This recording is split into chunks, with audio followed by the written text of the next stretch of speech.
Déclarée par l'Organisation mondiale de la santé comme une urgence de santé publique internationale, la variole du singe a franchi les frontières ivoiriennes en juillet dernier. À ce jour, la Côte d'Ivoire enregistre plus de 60 cas confirmés, des chiffres qui traduisent la propagation rapide de l'épidémie.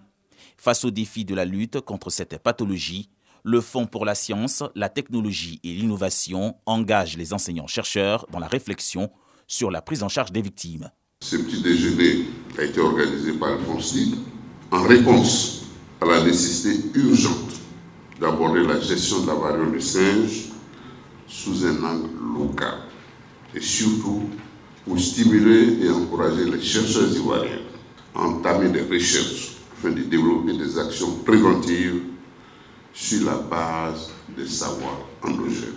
Épidémiologie et prévention du Mpox en Côte d'Ivoire et manifestations dermatologiques. Deux thématiques au menu de la communication des experts de la santé publique.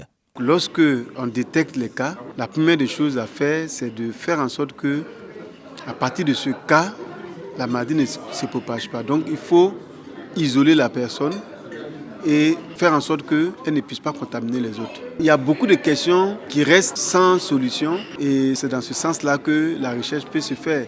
Quand on a un malade qui présente ces gros boutons avec du liquide et précédé d'une fièvre, il faut absolument conseiller à ce malade de se rendre dans le centre de santé le plus proche, voir un centre de référence et de prise en charge de la maladie.